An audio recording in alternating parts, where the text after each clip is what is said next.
Hello students, welcome to Pallav physics once again. तो कल हम लोग बात कर रहे थे सैटेलाइट के बारे में। सैटेलाइट के बारे में बात कर रहे थे कल। तो सैटेलाइट क्या होता है? तो सैटेलाइट होता है objects that revolve around the अर्थ। इसके बारे में कल बात हो चुकी है। और कल ही हम लोग सैटेलाइट का ऑर्बिटल स्पीड ये भी कैलकुलेट कर लिए थे। ये कितना होता है? ये होता है gm mass of earth divided by radius of अर्थ। ये कर चुके थे। ये वैल्यू आया था 7.9 किलोमीटर पर सेकेंड। कहाँ पे? On earth surface. Earth surface ऐसे ना कहें, इसको ऐसे कहते हैं in the orbit near to earth surface. In the orbit near to earth surface ये आया था। ठीक है। और हाइट पे एट ऐसे कहते हैं इसको, in the orbit at height h from earth surface कितना आया था ऑर्बिटल स्पीड? तो ऑर्बिटल स्पीड ये आया था root under GME divided by RE plus H। RE radius of earth है, ME मास ऑफ अर्थ है। ये आया था ऑर्बिटल स्पीड। तो ये एक बार फिर से उस पिक्चर को बनाएं। दिस इज अर्थ और इसका ऑर्बिट, ये ऑर्बिट,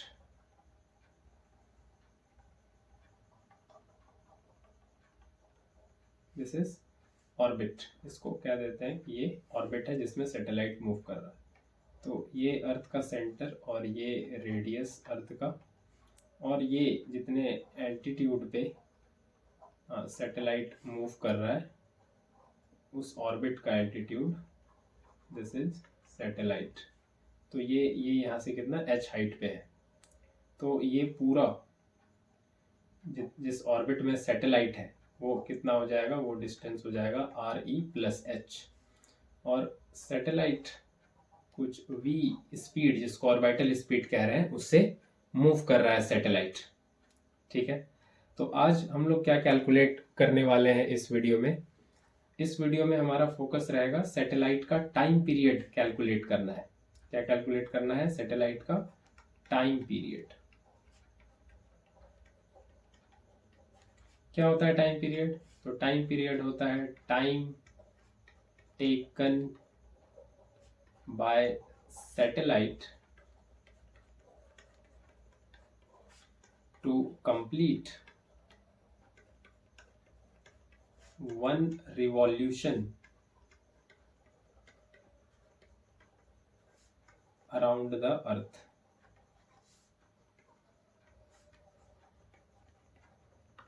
तो सैटेलाइट एक चक्कर पूरा करने में कितना समय लेता है उसी को कहते हैं टाइम पीरियड, है ना। तो एक चक्कर पूरा करने में जो टाइम लेता है इसी को क्या कहते हैं? इसी को कहते हैं टाइम पीरियड सैटेलाइट का। तो time taken by satellite to complete one revolution around the earth, उसी को क्या बोला जाता है? टाइम पीरियड सैटेलाइट का। तो टाइम इवेलुएट करना है तो टाइम पीरियड को T से दिखा दें। टाइम क्या हो जाएगा? ये सीधा सीधा हो जाएगा डिस्टेंस बाय स्पीड। तो एक चक्कर पूरा करते करते कितना डिस्टेंस ट्रैवर्स कर लेगा ये सैटेलाइट, तो ये ऑर्बिट को हम लोग सर्कुलर मान के चल रहे हैं, तो एक सर्कल का सरकमफेरेंस जितना होता है उतना ही हो जाएगा और डिस्टेंस ट्रेवल्ड, यानी कि 2 पाई, और कितने रेडियस में मूव कर रहा है, आर ई प्लस एच, कितने रेडियस में, तो 2 pi R E plus H, ये हो जाएगा डिस्टेंस ट्रेवर्स। तो डिस्टेंस ट्रेवर्स्ड हो जाएगा 2 pi R E plus H, ये इतना सैटेलाइट डिस्टेंस ट्रेवर्स करेगा एक चक्कर पूरा करने में। और स्पीड कितना है, स्पीड वही ऑर्बिटल स्पीड, तो इसको रखें h हाइट पे जो ऑर्बिटल स्पीड है आर ई प्लस एच कितना है, आइए देखें एक बार फिर से देख लें कितना है, तो ये root under G M E by R E plus H, तो इसको रख देते हैं यहाँ पे, this is root under G M E divided by R E plus H, ये आ रहा है टाइम पीरियड। इसको थोड़ा और फर्दर सॉल्व करें आगे, तो 2 पाई नीचे हो जाएगा root under G M E, और ये आर ई प्लस एच ऊपर आ जाएगा, और ऊपर एक already are E plus H है, और ये ऊपर आ जाएगा आर ई प्लस एच, तो कितना बन जाएगा ऊपर बन जाएगा 2 pi R E plus H, ये हो जाएगा 3/2 and divided by root under G M, ये आ रहा है टाइम पीरियड। तो 2 पाई कांस्टेंट, ये रूट अंडर जी एम ये भी कांस्टेंट, तो टी कुछ ऐसा रिलेशन आ रहा है directly proportional to R E plus H पे पावर 3/2। तो कुछ ऐसा ही हम लोग पढ़े थे, किसमें पढ़े थे, केपलर्स लॉ ऑफ पीरियड्स में, Kepler's law of time period, यही तो आता है, time period directly proportional to जो ऑर्बिट में घूम रहा है प्लैनेट या सैटेलाइट, उस पे पावर 3/2, तो वैसा ही कुछ आ रहा है, वैसा ही प्रोपोर्शन कुछ दिख रहा है यहाँ पे, है कि नहीं, directly proportional to R E plus H पे पावर 3/2, ये आ रहा है टाइम पीरियड सैटेलाइट का at an altitude H from the earth surface. ठीक है, ये प्रोपोर्शनैलिटी दिख रहा है आर ई प्लस एच पे पावर 3/2। ठीक है, आगे बढ़े, ये इंपॉर्टेंट है, ये ध्यान रखना है आप लोग को। ठीक है, तो आगे बढ़ते हैं, तो टाइम कितना आ रहा है, ये आ रहा है 2 pi under root G M E, और ऊपर आ रहा है ये आर ई प्लस एच पे पावर 3/2, ये आ जा रहा है ना, ये आ रहा है, तो ये h हाइट पे ये टाइम पीरियड इतना लगेगा। अगर हम यहीं पे क्या देते हैं कि if satellite is very close to earth surface, मतलब वो जो ऑर्बिट है वो अर्थ सरफेस के काफी क्लोज है, तो उस केस में टाइम पीरियड क्या हो जाएगा, उस केस में टाइम पीरियड हो जाएगा 2 pi under root G M E R E पे पावर 3/2, क्योंकि h क्या हो जाएगा, h हो जाएगा नियरली 0, क्योंकि सैटेलाइट क्या आ गया, बहुत क्लोज आ गया है ना, कि ये अर्थ है, तो हम लोग काफ़ी नज़दीक एकदम बिल्कुल पास के ऑर्बिट की बात कर रहे हैं, कि सैटेलाइट जो है बहुत अर्थ के एकदम नियर ऑर्बिट में आ गया है ना, तो थोड़ा सही से बनाना है इसको, सैटेलाइट एकदम नियर ऑर्बिट में आ गया है, तो ये h काफ़ी कम हो गया, लगभग 0, तो कह देते हैं कि ये जो डिस्टेंस है ये लगभग रेडियस ऑफ अर्थ के बराबर ही है ये ऑर्बिट तक, तो वही यहाँ पे h को एलिमिनेट कर दिए, h को नहीं लिख रहे हैं यहाँ पे, तो ये आ जा रहा है 2 pi under root G M E R E पे पावर 3/2। अब ये सारा स्टैंडर्ड कांस्टेंट है, 2 पाई कांस्टेंट है, जी का वैल्यू पता है, मास ऑफ अर्थ का वैल्यू पता है, अर्थ का रेडियस पता है, तो ये सारा वैल्यू रखने पे टाइम पीरियड आता है कुछ 84.6 मिनट, या इसको नियरली कह सकते हैं 85 मिनट।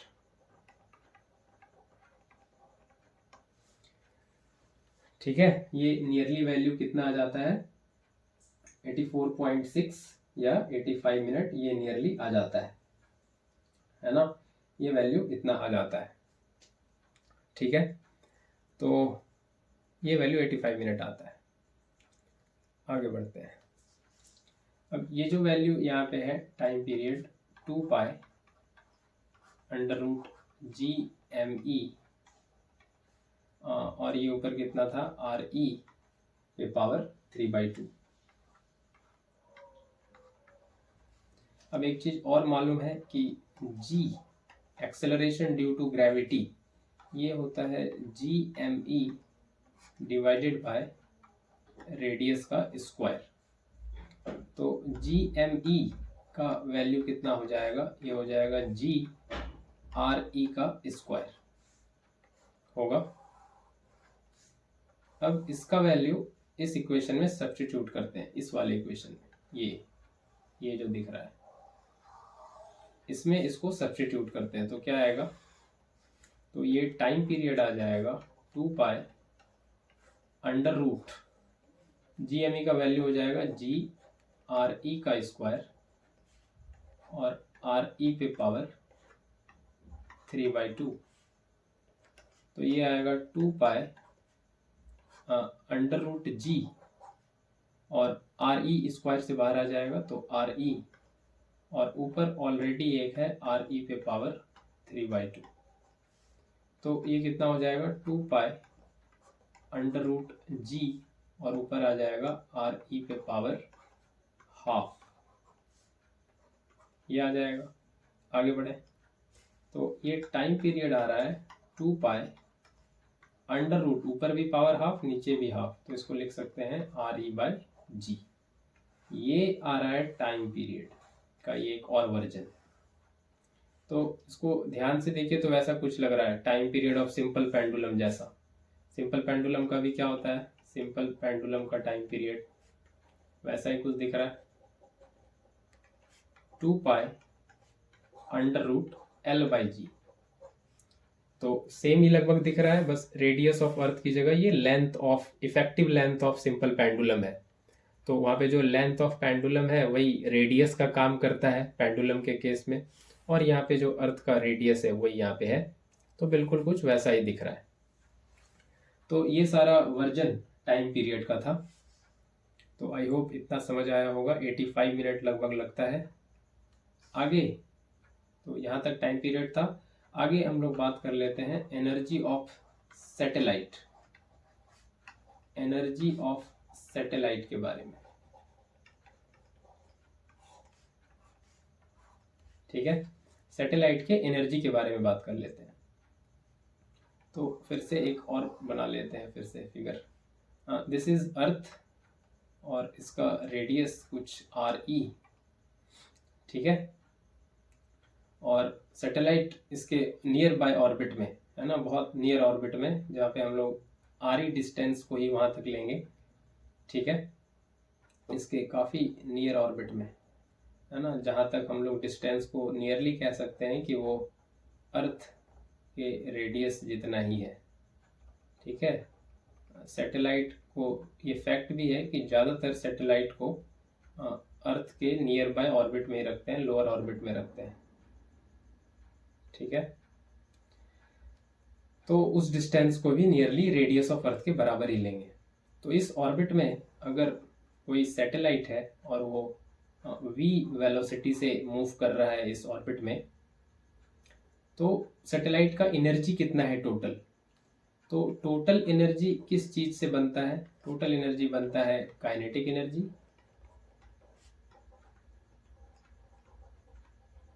Plus potential energy.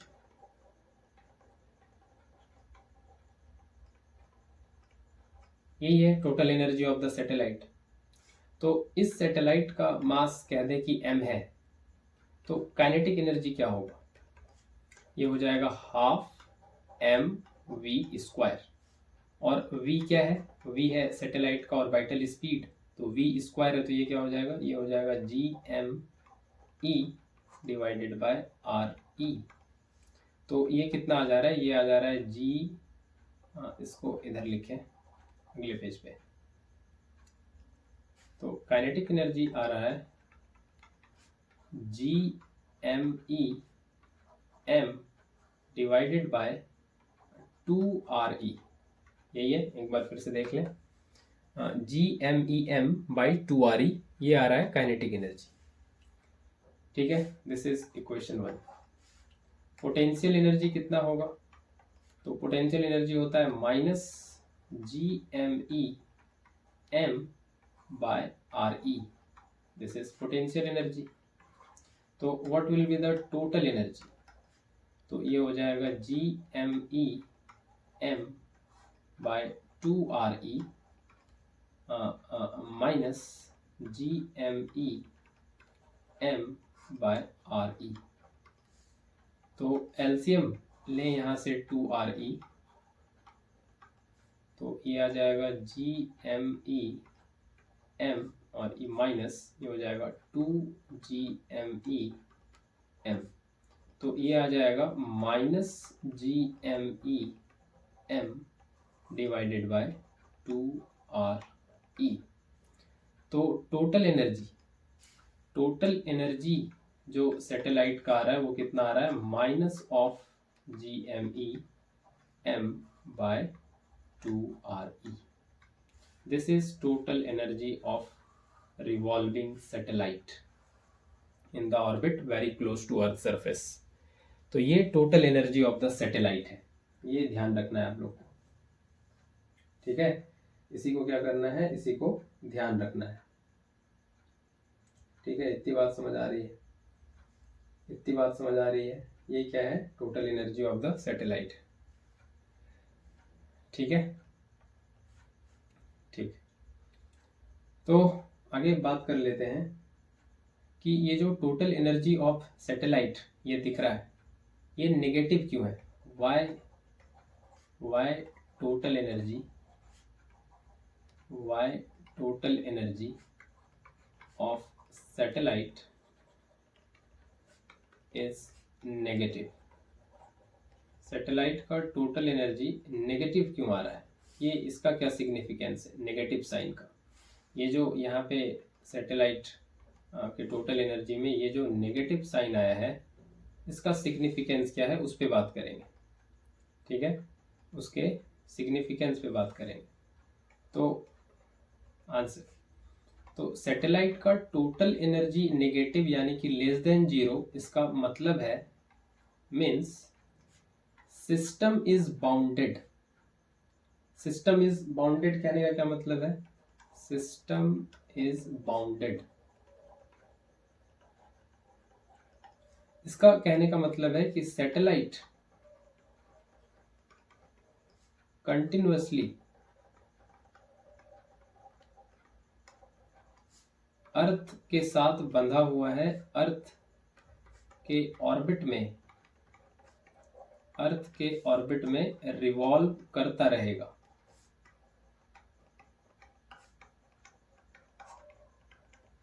है ना, सैटेलाइट विल नॉट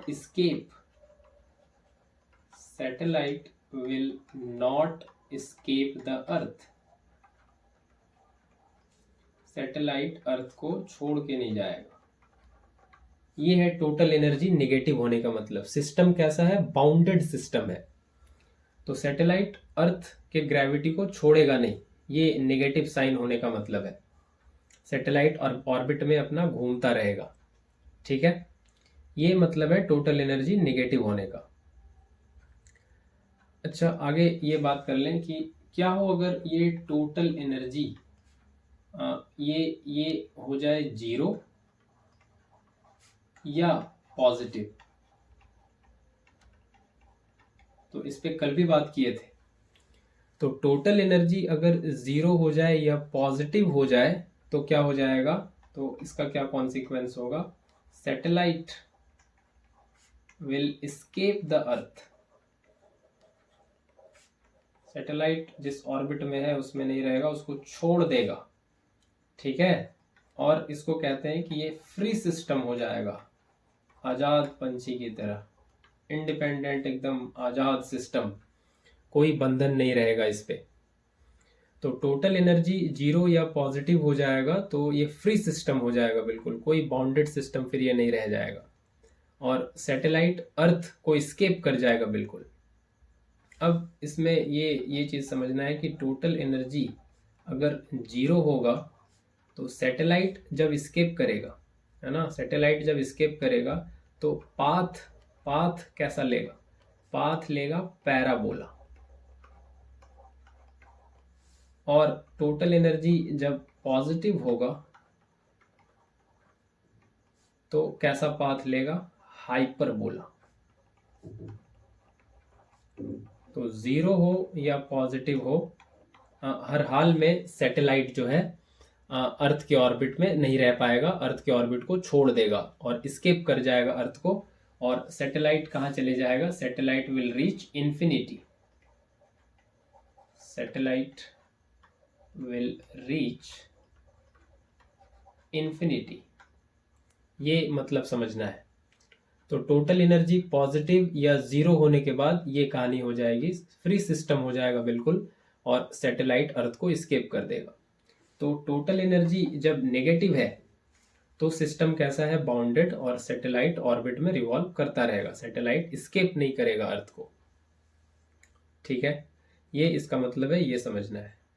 एक और रिलेशन यहां से समझ लें कि पहले तो एक चीज हम करेक्ट कर दें, this is gravitational potential energy, not only potential energy, this is gravitational potential energy.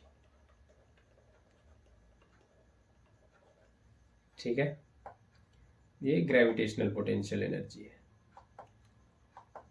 तो ये जो ग्रेविटेशनल पोटेंशियल एनर्जी है GPE, इसको हम U से दिखा रहे हैं। ठीक है, इसको किससे दिखा रहे हैं, U से। तो ये रिलेशन ध्यान रखना है, वो आ रहा है वहीं से दिख रहा है कि U जो होता है वो negative of twice of kinetic energy और positive of twice of total energy. ये एक इम्पॉर्टेंट रिलेशन, ये ध्यान रखना है, ये काफी हेल्प करेगा कई क्वेश्चन में, है ना। ये फटाफट से बस बता देते हैं, वैसे दिख ही रहा है। काइनेटिक एनर्जी कितना था, ये था GME_m बाय 2r, और टोटल एनर्जी कितना था, -GME_m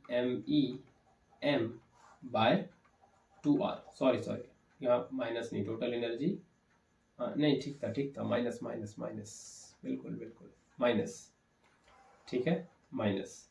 और potential energy, gravitational potential energy, ये कितना आया था, ये आया था -GME_m bye r।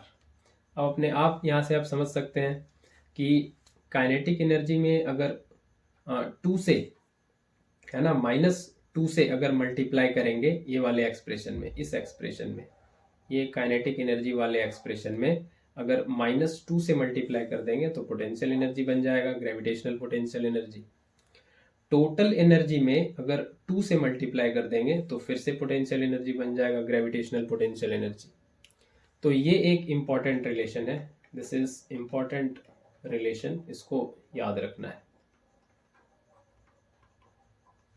Gravitational potential energy negative of twice of kinetic energy and twice of total energy, ये ध्यान रखना है।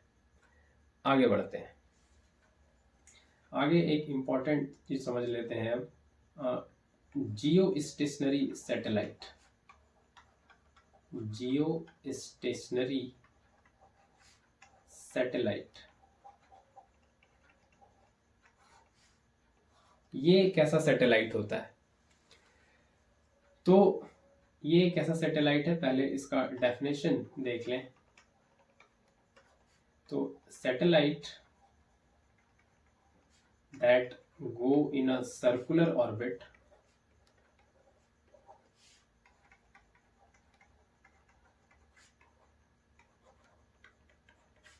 around the earth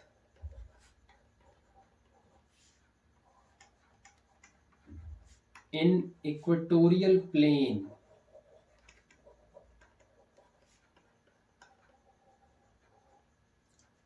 with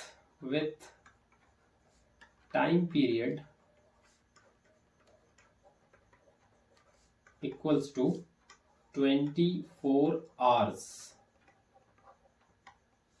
ठीक है, तो जियो स्टेशनरी सैटेलाइट वैसा सैटेलाइट है जो अर्थ के चारों तरफ सर्कुलर ऑर्बिट में कहाँ मूव कर रहा होता है, इक्वेटोरियल प्लेन में।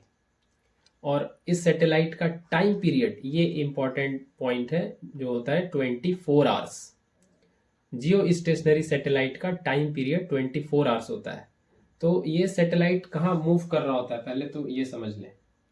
तो दिस इज अर्थ। तो ये सैटेलाइट इक्वेटोरियल प्लेन में, इक्वेटोरियल प्लेन समझ में आता है,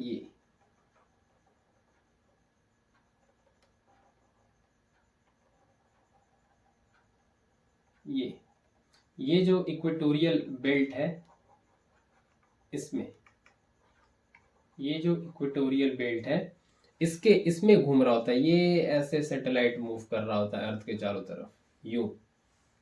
ठीक है, ऐसे मूव कर रहा होता है इक्वेटोरियल प्लेन में। और इसका टाइम पीरियड कितना है, 24 आवर्स, 24 घंटे समय लेता है ये भी ठीक बात है। ये सैटेलाइट जो है ये सैटेलाइट अर्थ से कितने एल्टीट्यूड पे ये रखा जाता है, इसको प्लेस किया जाता है, कितने हाइट पे। तो वो जो हाइट है ना अर्थ के सरफेस से, तो हाइट फ्रॉम अर्थ सरफेस ये अप्रॉक्सीमेटली है 35,800 किलोमीटर। इतने हाइट पे जियो स्टेशनरी सैटेलाइट को रखा जाता है।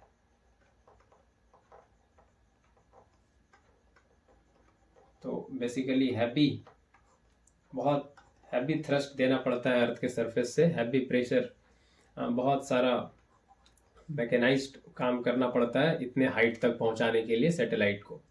इतने हाइट तक 35, लगभग ये 36,000 हो ही गया इतने किलोमीटर तक पहुंचाने के लिए। अब सवाल ये आता है कि इस सैटेलाइट का नाम जियो स्टेशनरी क्यों पड़ा। ये तो समझ गए कि ये सर्कुलर ऑर्बिट में जा रहा है, इक्वेटोरियल बेल्ट में जा रहा है, ये भी समझ आया। इसका टाइम पीरियड 24 घंटे है कि ये 24 घंटे में एक चक्कर पूरा कर लेता है ये सैटेलाइट। लेकिन अब ये समझते हैं कि इसको जियो स्टेशनरी क्यों कहते हैं। वाई डू वी से दिस जियो स्टेशनरी। तो जियो स्टेशनरी कहने का क्या मतलब है वो समझते हैं। पहले आप लोग बताइए कि अर्थ कितना टाइम लेता है एक चक्कर पूरा करने में अपने एक्सिस के अबाउट, है ना। तो time period of rotation of earth,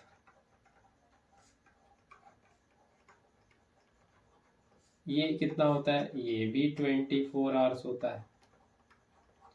धरती अपने एक्सिस के अबाउट एक चक्कर 24 घंटे में पूरा कर लेती है।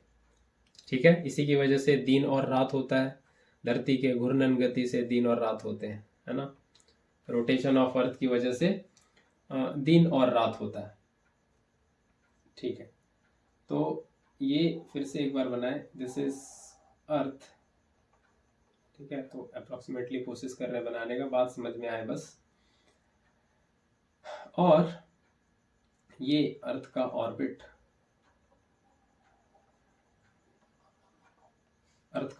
जिसमें सैटेलाइट मूव कर रहा है।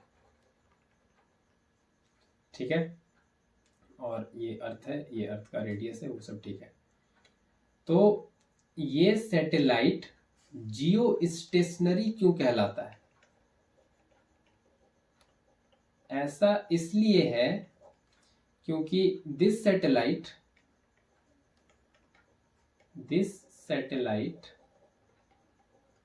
always appears stationary from a given point on earth।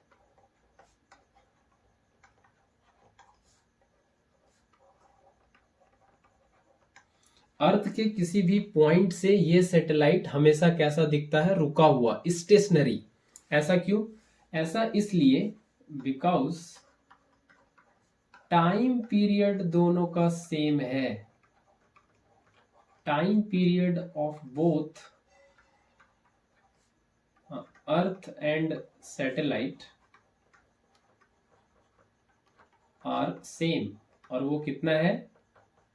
24 hours, 24 घंटे के बराबर है। तो मान लीजिए कि आप यहाँ पे पहले कहीं खड़े हैं अर्थ के सरफेस पे, आप यहाँ पे हैं, ठीक है, और यहाँ से आप सैटेलाइट को देख रहे हैं। अब अर्थ ये घूमी है ना, अर्थ अपने एक्सिस के अबाउट ये घूम रही है ऐसे। अब अर्थ ये घूमी तो आप घूम के यहाँ आ गए। अर्थ पे ये अर्थ घूम रही है तो आप भी घूम रहे हैं, आप यहाँ पे आ गए। जितने टाइम में आप यहाँ आए उतने टाइम में सैटेलाइट भी यहाँ पहुँच गया, क्योंकि दोनों का टाइम पीरियड सेम है। जितने टाइम में आप यहाँ घूम के आए उतने टाइम में सैटेलाइट भी आ गया। तो आपको ये कहाँ दिखा? फिर आपके सामने दिखा। अर्थ घूमी, फिर आप यहाँ आ गए, ठीक है, तो सैटेलाइट भी यहाँ आ गया। तो सैटेलाइट वो क्या दिखा? फिर आपके सामने। आप यहाँ पे आए, अर्थ घूमी, आप यहाँ आ गए, तो सैटेलाइट आपको कहाँ दिखा? फिर आपके सामने। अर्थ घूमी, आप यहाँ आ गए, तो सैटेलाइट आपको कहाँ दिखे? फिर आपके सामने। तो जितने टाइम में अर्थ रोटेट कर रही है अपने एक्सिस के अबाउट, उतने ही टाइम में सैटेलाइट भी एक चक्कर पूरा कर रहा है। तो अर्थ जैसे जैसे घूम रही है, सैटेलाइट भी वैसे वैसे उतने ही टाइम में रिवॉल्व करके आगे बढ़ता जा रहा है। तो कहीं पे भी किसी भी मोमेंट पे हम सैटेलाइट को देखते हैं तो वो ठीक हमेशा मेरे सामने दिखता है ना।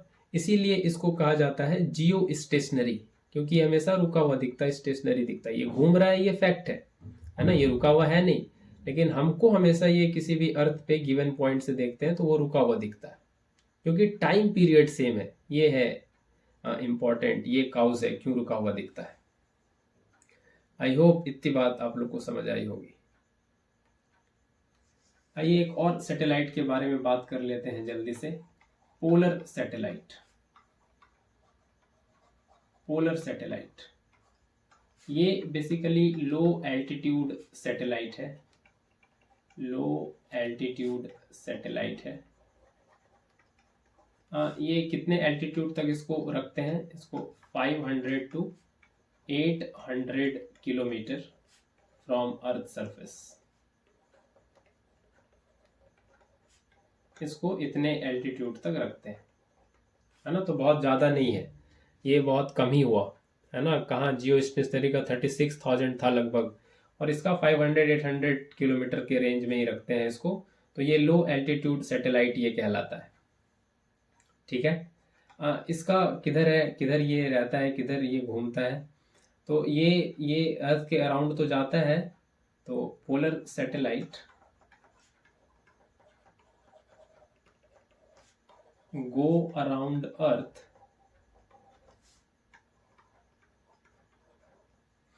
polar satellite go around earth कहाँ पे? go around earth कह सकते हैं in north south direction, north south, ठीक है, नॉर्थ साउथ डायरेक्शन में। तो go around poles of earth लिखेंगे इसको, poles of earth in north south direction. तो अर्थ का जो पोल्स है वो यहाँ वहां पे जा रहा होता है, ठीक है, नॉर्थ साउथ डायरेक्शन में। इसका टाइम पीरियड कितना है? टाइम पीरियड ये अप्रोक्सीमेटली है 100 मिनट्स। तो ये कितना हो गया? लगभग ये हो गया 1 घंटा 40 मिनट। और धरती कितने टाइम में घूम लेती है अपने एक्सिस के अबाउट? 24 घंटे में। तो पोलर सैटेलाइट क्या होता होगा कि किसी एल्टीट्यूड को दिन भर में ये काफ़ी बार क्रॉस करता होगा, नहीं? ये पोलर सैटेलाइट किसी एल्टीट्यूड पे अगर है तो मैनी टाइम्स ए डे, क्योंकि इसका 1 घंटे में ही, 1 घंटे 40 मिनट में ही इसका एक चक्कर पूरा हो जाता है। तो किसी एल्टीट्यूड पे ये बहुत बार क्रॉस करता होगा। नहीं, ये किसी एल्टीट्यूड पे दिन भर में, किसी एल्टीट्यूड को बहुत बार दिन भर में काफ़ी बार ये क्रॉस करता होगा। 24 घंटा अर्थ का है और ये 1 घंटा 40 मिनट में ही घूम लेता है ना।